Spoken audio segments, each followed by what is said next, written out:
बार ऐसे स्थान पर जा ही नहीं पाता। मधुमंगल को बड़ी लज्जा आई, मैं अपने गोविंद को कैसे ये खिला दूं कड़ी, कितनी तरह के व्यंजन मेरा कन्हैया खा रहा है। ऐसा विचार कर उसने वो कड़ी को खुद ही पी लिया, क्योंकि अगर कदाचित ये कड़ी कन्हैया के पास पहुंच जाएगी तो वो खाने से नहीं मानेगा। उसने उस कड़ी को पिया, जल्दी जल्दी में पी तो मुंह पे से गिर गई, कुछ कपड़ों पे गिर गई, अलग अलग फैल गई जगह। मुंह पहुंच करके तुरंत पहुंच गए, लाला आज हमारे घर में कुछ नहीं बना। गोविंद कहते हैं कि अरे मधुमंगल तू झूठ क्यों बोलता है, अरे कितना सुंदर व्यंजन तेरे घर में बना था और तू अकेलो ही खा गया। आज गोविंद उस मधुमंगल के मुख को चाटने लगे जो कड़ी लग गई थी चारों तरफ, मुंह को चाटना प्रारंभ कर दिया। और ये सब कृत्य वहां पर ऊपर बैठे बैठे ब्रह्मदेव देख रहे थे, ब्रह्मा जी देख रहे थे। जब ब्रह्मा जी ने देखा कि ये भगवान, कहते हैं सभी लोग कि ये भगवान है कृष्ण, अरे ये काय का भगवान जो दूसरों के मुंह चाटता फिर रहा है, ये कैसे भगवान हो सकता है। परीक्षा लेने के लिए ब्रह्मा जी ने भगवान के संपूर्ण गोपगणों को, गैयों को, बछड़ों को हरण करके ब्रह्मलोक में ले गए। और देखिए ब्रह्मलोक का दिन कितना बड़ा होता है। ब्रह्मलोक का दिन बहुत बड़ा होता है। जब कलयुग की आयु 4,32,000 वर्ष, द्वापर की आयु 8,64,000 वर्ष, त्रेता की आयु 12,96,000 वर्ष, सतयुग की आयु 17,23,000 वर्ष। जब ये चारों युग एक बार निकलते तो उसको चौकड़ी कहा जाता है, और जब ये 71 बार निकले तब एक मनवंतर होता है, और जब ये मनवंतर 1000 बार निकल जावे तब ब्रह्मा जी का एक दिन होता है। बोलो राधे राधे। तो ब्रह्मा जी चोरी करके ले गए कुछ सेकंडों को, और जैसे ही ऊपर ले गए नीचे देखा सब ग्वाल बाल चौके, तो ग्वाल बाल नित्य घूम रहे हैं, गौएं चल रही हैं, बछड़े दूध पी रहे हैं, सब बराबर से है। आज गोविंद ने उतने ही रूप धारण कर लिए। आज कन्हैया स्वयं ही ग्वाल बन गए, स्वयं ही गैया बन गए, स्वयं ही बछड़े बन गए। और जितनी देर में ब्रह्मा जी देखने आए, इतनी देर में तो यहाँ पर 1 साल निकल गया, 1 वर्ष समय निकल गया पृथ्वी पर। बोलो राधे राधे। ब्रह्मा जी को अपनी गलती समझ में आई, आकर इन्होंने प्रभु के चरणों में निवेदन किया, विनय किया। विनय करने के पश्चात में देखिए ब्रह्मा जी को भगवान ने बहुत डांट लगाई थी। इंद्र को इतनी नहीं लगी, क्योंकि इंद्र ने जो कार्य किया था उससे सारे ग्वाल बाल एक साथ मिल गए, एक जगह 7 दिनों तक लगातार एक साथ रहे, हंसी ठिठोले होते रहे। लेकिन ब्रह्मा जी ने संपूर्ण ग्वाल बालों को 1 साल के लिए विक्षोभ कर दिया, दूर कर दिया, इसलिए ब्रह्मा जी को ज्यादा डांटा है भगवान ने।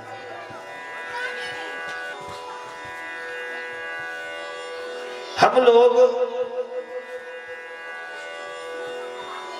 निरंतर भगवान को भजते हैं, भगवान का भजन अगर निरंतर करते हैं तो भगवान भी यही चाहते हैं कि निरंतर मैं भक्त के समीप रहूं। और कदाचित अगर किसी ने भक्त को भगवान से दूर कर दिया तो भगवान बिल्कुल बर्दाश्त नहीं करता,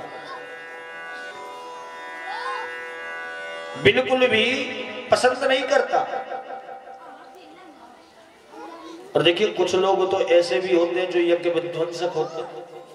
कदाचित अगर कोई भगवान का कोई कार्य करना चाहे तो लोग टोकने वाले बहुत सारे मिल जाते हैं।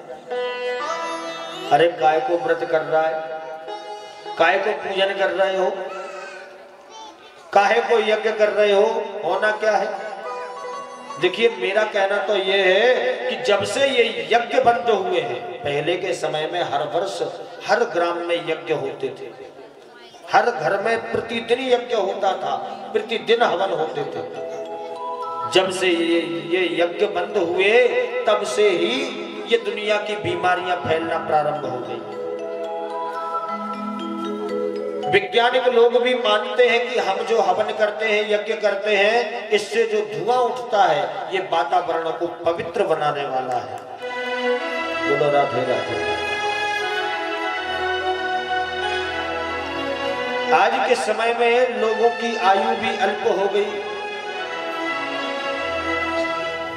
आयु अल्प हुई, शरीर भी दुर्बल होने लगे। उसका कारण यही है कि हमने यज्ञ धर्म कर्म आदि करना बंद कर दिए। आजकल तो जरा सा किसी को नेक दूर जाना पड़े तो बिना गाड़ी के चलते नहीं, और जब बिना वाहन के नहीं चलते तो हमारी जो 11 नंबर बस है ये विलुप्त हो जाएगी। एक और एक 11 नंबर की बस।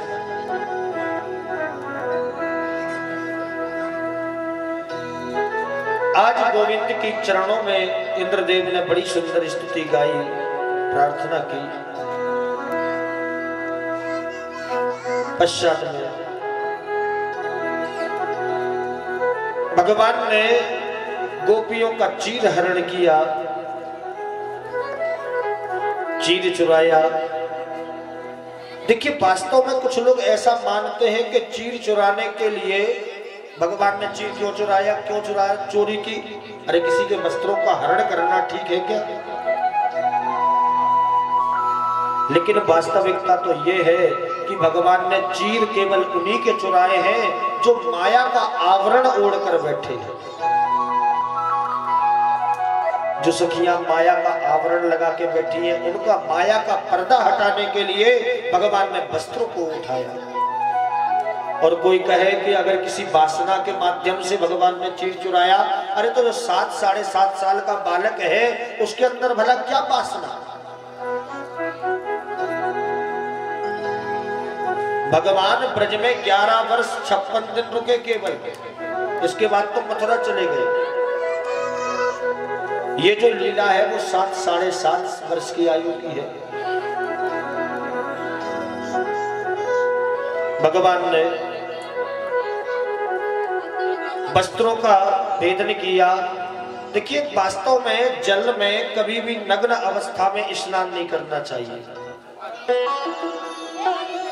क्योंकि जल के अंदर भी वरुण देव होते हैं। वहां हम लोग सोच लेते हैं कि हम लोग अकेले हैं, लेकिन वास्तव में अकेले नहीं होते। वहां पे वरुण देव भी हमारे साथ ही रहते हैं। जो गोपियां हैं ये सब मां कात्यायनी का व्रत कर रही थी, और व्रत करने के हेतु प्रातः काल ब्रह्म मुहूर्त में 4 बजे यमुना जी में स्नान करती हैं। गलती केवल एक करती है कि स्नान करते समय नग्न हो जाती है, और जल में कभी भी नग्न अवस्था में स्नान करना नहीं चाहिए। अरे एक बार तो वरुण देव नंद बाबा को ही उठा के ले गए थे। नंद बाबा ने अचानक समझा कि सुबह हो गई, प्रातः काल हो गया, 4 बज गए, ब्रह्म मुहूर्त का समय, जाकर रात्रि में ही जल में स्नान कर लिया, जिसके कारण वरुण देव के दूत आकर पकड़कर नंद बाबा को ले गए। तब गोविंद ने जाके उनको छुड़ाया। बोलो राधे राधे। गोपियां कात्यायनी मां का व्रत कर रही है। और देखिए, वास्तव में जो कन्याएं हैं जिनका विवाह होने में विलंब हो रहा हो या विवाह में अड़चने आ रही हो, ऐसी कन्याओं को कात्यायनी माता का व्रत करना चाहिए। कात्यायनी का व्रत करने से विवाह शीघ्र होता है और घर भर दोनों अच्छे मिलते हैं। बोलो राधे राधे।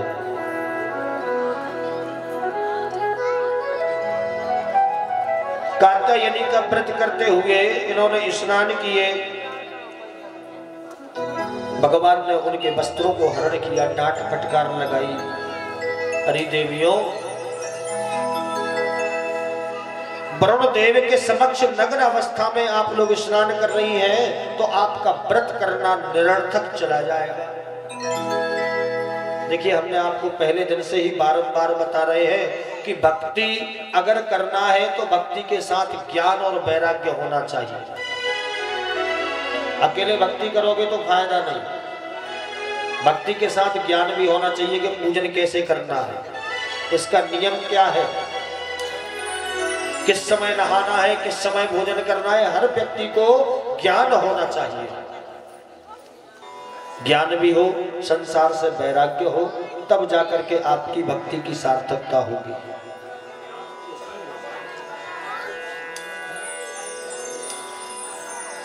भक्ति की सार्थकता तभी है क्योंकि मां पुत्रवती तभी होगी जब उसके दोनों बेटा ठीक ठाक हो, और भक्ति की यही बेटा है ज्ञान और वैराग्य।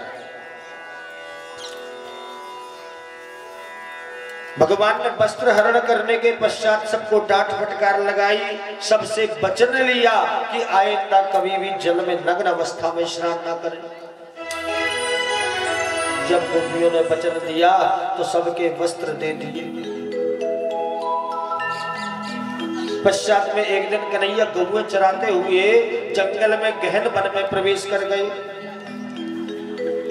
गोविंद आज घर से खाना नहीं लेके गए, भोजन नहीं गया। आज संपूर्ण ग्वाल वाले बड़े भूखे हैं, भूख लगी। गौएं चराते चराते वृंदावन से मथुरा की सीमा में पहुंच गए। पास में ही आवाज आ रही थी, कहीं पर यज्ञ हो रहा था। आज गोविंद ने अपने ग्वाल वालों को भेजा कि भैया जाकर के